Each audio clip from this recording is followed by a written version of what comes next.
This is the most difficult project I've had so far. Not because of techniques, but because of the sheer size and cost and the chance that I might fail. There is also a massive tragedy that occurred during this build and that unfortunately set me behind schedule. But before I get all into that, let's back up so I can explain what's going on here.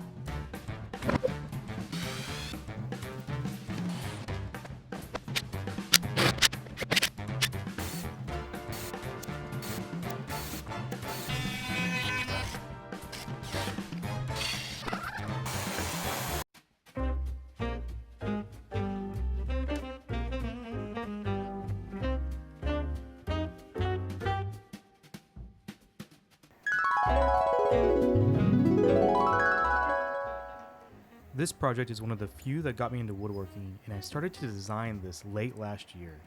If you've watched my channel at all, you'll know that I work in my garage where I also have a large canvas tarp over all of my preserved food and small kitchen appliances. This means that sawdust gets all over everything and we have to clean the sawdust off every time we go to use them. So, how do I resolve this? By creating a huge pantry where it will house everything in it and removing them from my garage. This will consolidate the pantry into the kitchen, as well as clearing up all the necessary shop space that I need for myself in the garage. So let's get into it.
Help by a dust bush.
Straight bit.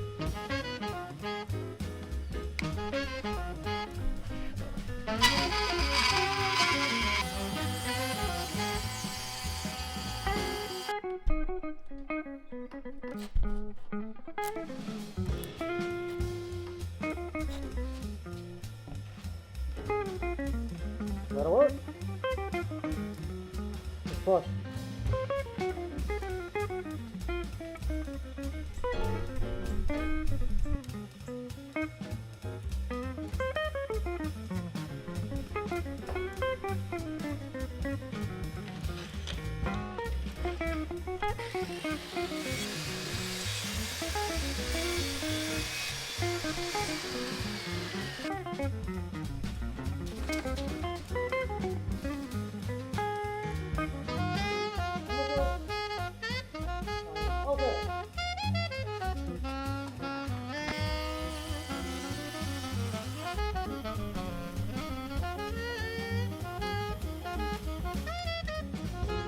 Wasn't recording when I did this, so I measured out approximately how far I wanted it to come. I landed on 44 inches here, and I'm going to put the shelf below the 44 inches. The reason for that is I want one more drawer that's going to slide in and out, plus two more that I can kind of take in and out. I hope I have enough plywood for this.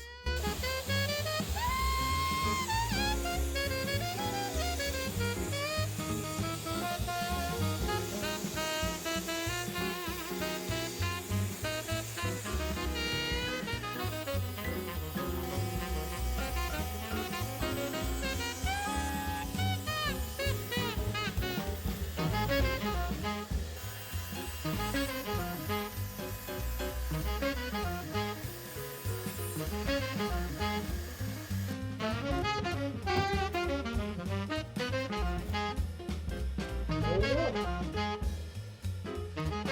Woohoo! That's a front and back.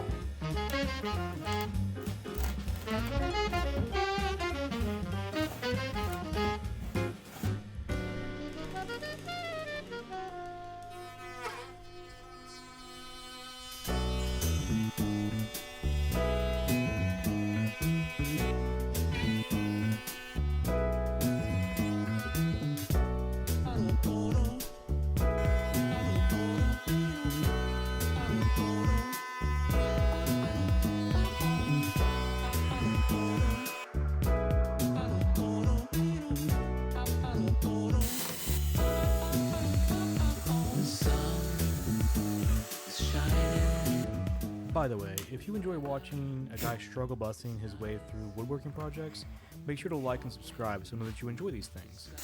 I'm a short guy, and creating a 7-foot tall pantry and moving closer to plywood can be quite entertaining. I would also just personally appreciate it if you help grow my channel.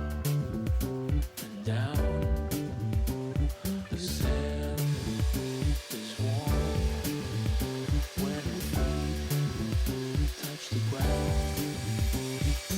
Walking along the ocean, above the sea, boats are sweeping gently. Seagulls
put the middle brace in and got it friction fit. It's actually very tight, but you can't really see me, but this is friction tight. But because I don't really want to take it out, I'm just going to use screws to go through it. I've marked the outside. I'm just going to drive a couple screws, or about 3 or 4, I think 4 screws in. This should allow me to square this up. I checked everything's basically square. So at this point in time, I'm just trying not to disrupt the flow.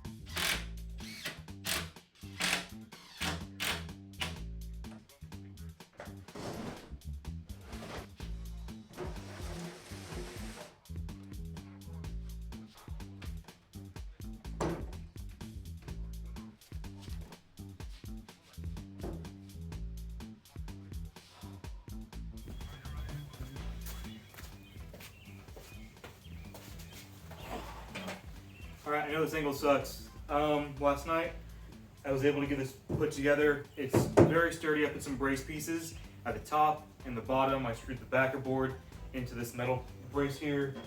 All the screws are hidden. I have to use wood filler on the sides, but now today's goal is to get the door made, which luckily we went to poplar. I'm going to break it down into the lengths. I was going to use my miter saw, but my miter saw does not make very good 90-degree cuts. I can't get it straight. It's very finicky, so it just takes a long time. I actually have a jig that makes this a lot easier, so I'm going to use that in order to get this done. And we're going to make basically shaker-style doors, so it should be fun.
Okay, so I made the pieces too thin. I'm gluing these back up so that way I can remake this board, which should be fine. It'll straighten itself out, but as you glue it together, we're gonna see if I can get this straight, and then fix this back up. What we'll do is we'll do 3-inch rails all around, and that should be good. Yeah, that'll be fine.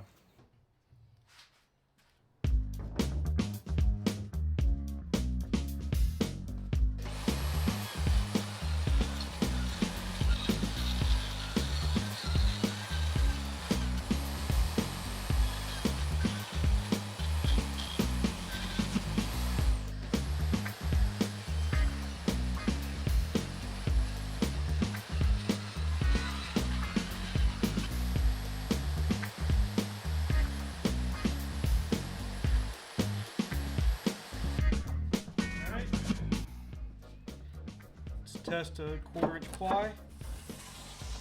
Ooh, there we go. That's perfect. It's a little loose. I'm gonna put a lot of glue in here, and I also want to make sure it's big enough to where I can put a tongue and groove for some pieces to go in as well.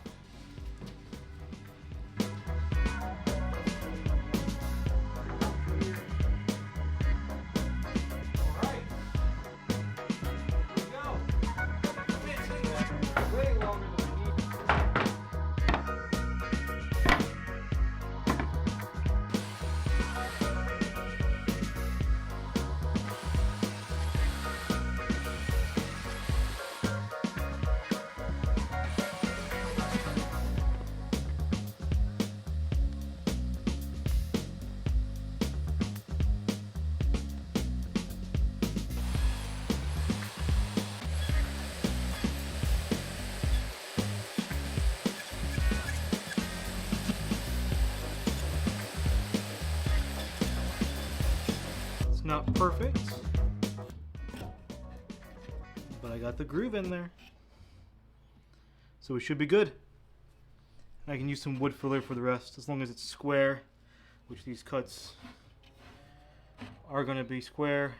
So I might chop some of the tongues off a smidge. But otherwise, yeah. Still got the rest. Well, tongue and groove complete. I'll come back out later and we'll put it together.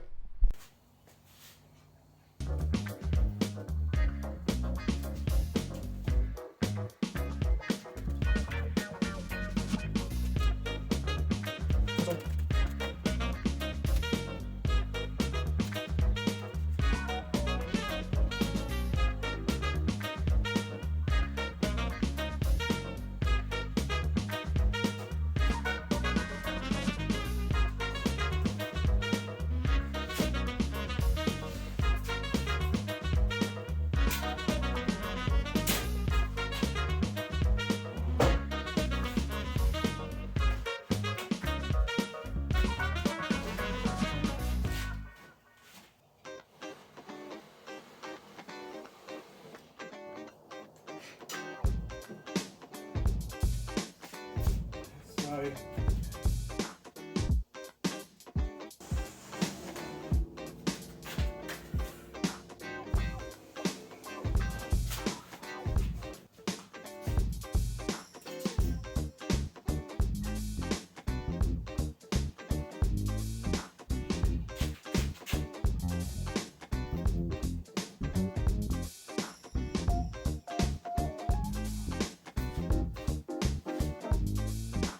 Nice. Let that dry.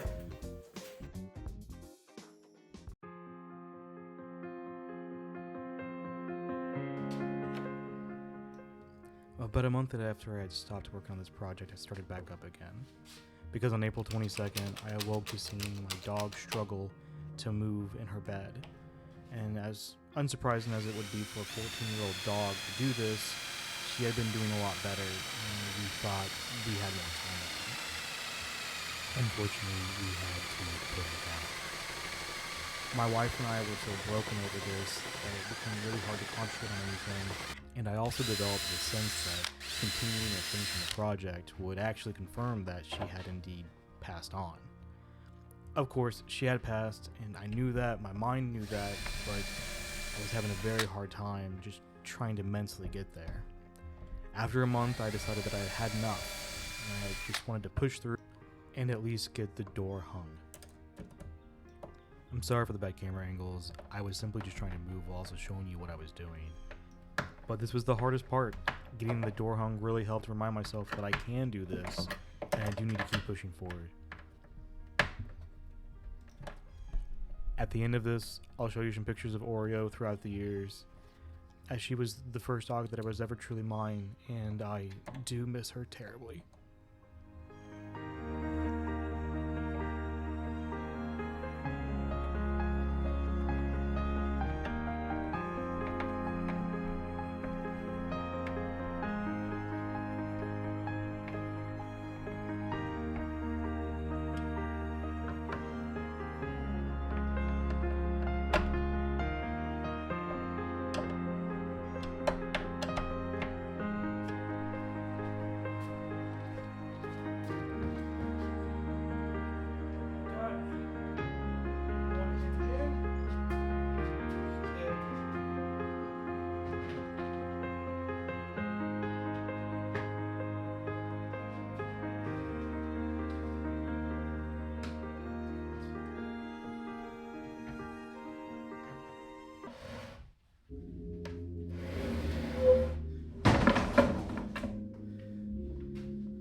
Thank you all for watching, and I'll see you next time for part 2, where we get the drawers and shelves installed, as well as the pantry into the kitchen.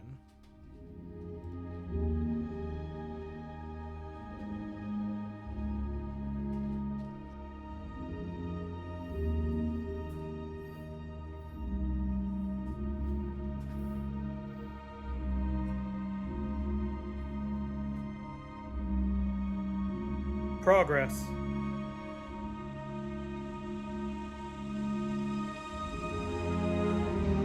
Say hi, Oreo. Say hi. Oh. Oh.